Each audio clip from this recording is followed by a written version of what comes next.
네, 안녕하십니까, 홍주식입니다. 자, 뭐 오늘은 이제 현대차, 기아차를 먼저 얘기를 할 수밖에 없죠.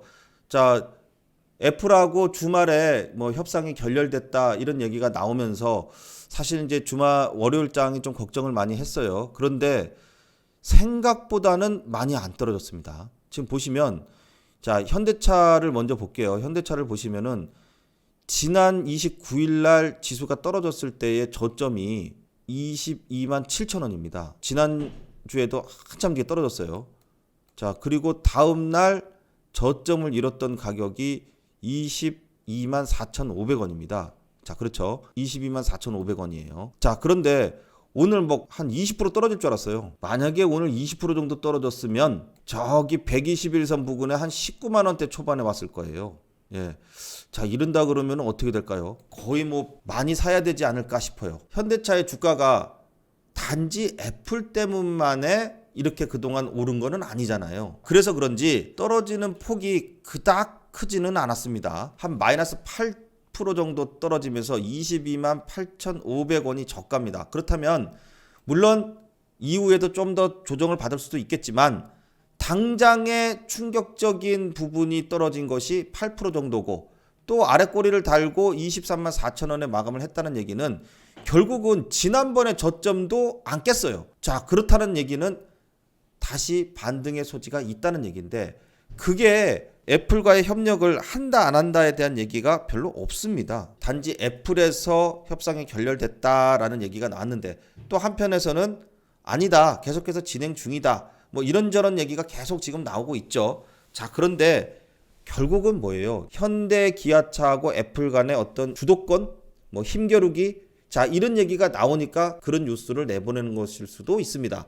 자, 그게 바로 주가의 바로미터예요.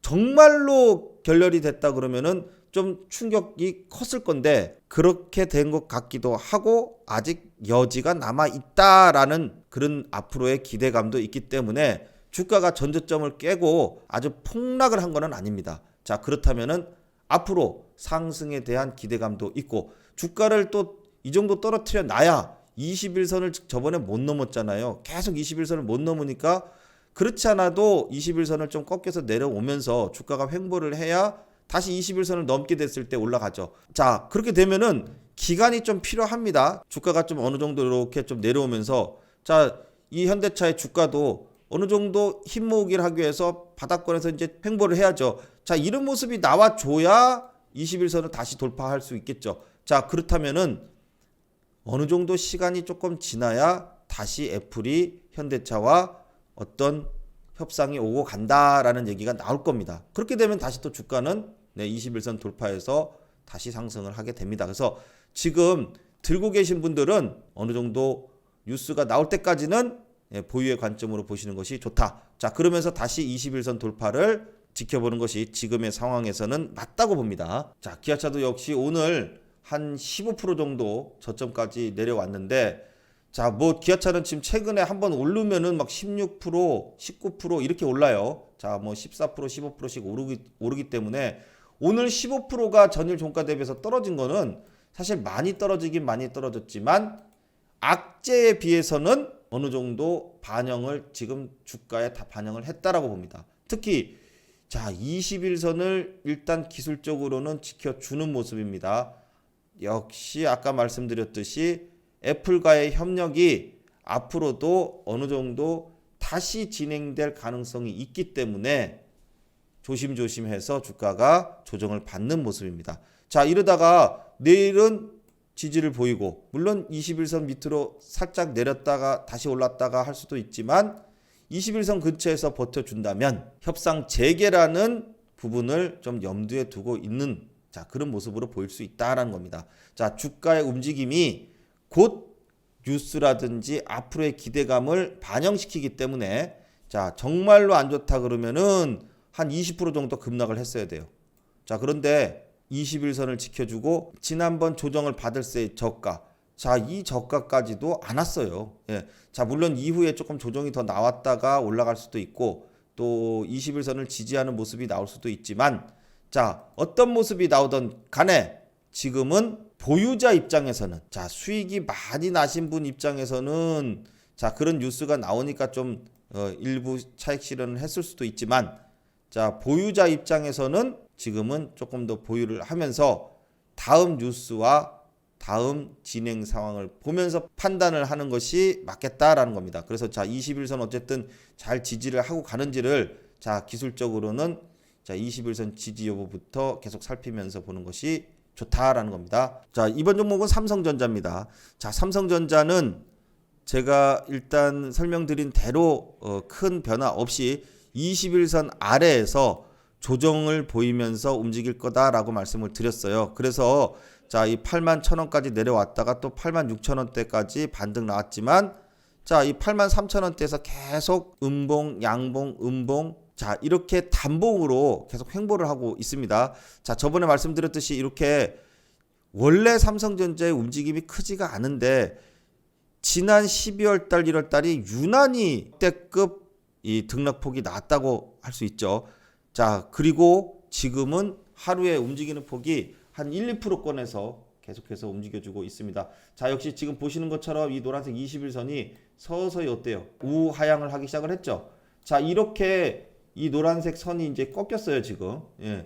이렇게 꺾여서 내려오는 게 나쁜 것만은 아닙니다. 왜냐면 꺾여서 내려오는데 주가가 더 이상 빠지지를 않고, 자, 8만원권에서 계속해서 횡보를 해주면 자연스럽게 21선을 돌파하게 됩니다. 그러면은 다시 한번 상승을 기대를 할 수 있다는 겁니다. 자, 그래서 삼성전자도 지금 이 구간은요, 예, 8만원대 구간은 일단 보유자의 영역에서는 예, 보유의 관점이고, 자, 신규 매수를 한다면은 예, 주가가 최대한 싸게 하기 위해서 자, 8만원대 초반까지 좀 조정이 나오면은 예, 이때부터가 분할의 매수의 관점으로 볼 수 있다라는 겁니다.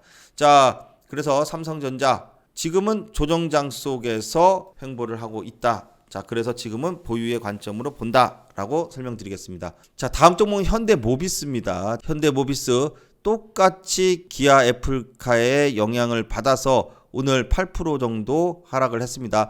자, 중요한 것은 21선 위로 올라가서 추가적인 상승 준비를 하다가 이렇게 갑작스런 돌발 악재가 나오게 되면, 자, 21선 이하로 갭 하락을 해서 내려왔습니다. 자, 중요한 것은 이제 30만원대를 지지 여부입니다. 30만원대 부근에 오게 되면은 또 한번 반등을 노릴 수 있습니다. 자, 물론 자, 여기서 바로 떨어지는 게 아니라 자, 이 전 저점도 아직 안 깼기 때문에 자, 이 부분에서 좀 조정을 받고 횡보를 한 다음에 주가를 끌어올릴 수도 있습니다. 자, 그렇다면 지지 여부를 보고 판단하는 게 우리는 제일 좋겠죠. 자, 그래서 현대모비스는 현대차 그리고 기아차의 움직임과 더불어서 봐야 됩니다. 자, 그렇게 참고적으로 보면서 같은 방향으로 움직인다는 것을 알고 같이 움직이시면 좋을 것 같습니다. 자, LG화학도 오늘 전기차 관련주들이 일제히 좀 조정을 받으면서 2차전지 관련주들도 좀 조정을 받았습니다. 자, LG화학도 역시 이 100만원 위로 아주 멋지게 최근에 반등이 나오다가 자, 오늘 이제 이 전고점 부근 있죠. 예, 역시 이 전고점 부근에 윗꼬리가 지금 계속 달리고 있기 때문에 바로 돌파하기는 힘들 거고 조정을 좀 받아야 또 한번 반등이 나올 수 있겠죠. 자, 지금 LG화학은 상당히 무겁고 예, 고가권에 있다고 판단되기 때문에 좀 조정을 충분히 받아서 한 90만원대 정도까지 와야 또 한번 타이밍으로 볼 수 있겠습니다. 자, 다음 종목은 삼성 SDI입니다. 자, 뭐 오늘 좀 2차전지 부분들 뭐 이 전기차 부분들 좀 조정을 받긴 했었는데, 자, 삼성 SDI는 그 중에서도 특히 좀 강한 모습을 보여줍니다. 자, 21선 위에 안착하려고 예, 굉장히 애를 쓰는 모습. 자, 단봉에 거래량이 확 줄어든 이 단봉 21선 위에 안착하고 있는 자, 그런 모습을 지금 가지고 있습니다. 자, 이렇게 되면은 삼성 SDI가 조금 더 탄력적으로 해서 주가를 80만원 돌파시키면서 상승할 것이라고 볼 수 있겠습니다.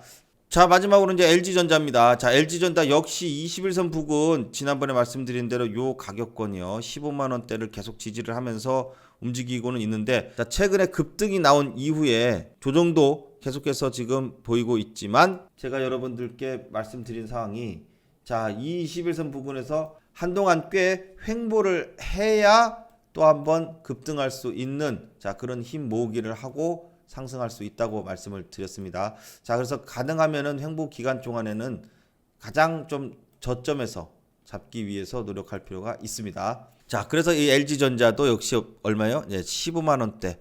자, 15만 원권이 오면 단기적인 반등의 자리가 될 수 있다는 겁니다. 자, 그래서 오늘은 이 현대 기아차의 애플과의 이 협상에 대한 이슈로 주가들이 이 변동성이 좀 있었습니다. 자, 내일 또 어떻게 될 것인지 한번 지켜보도록 하겠습니다. 저는 여기까지 하겠습니다. 다음 시간에 좋은 내용으로 찾아뵙도록 하겠습니다. 예, 감사합니다.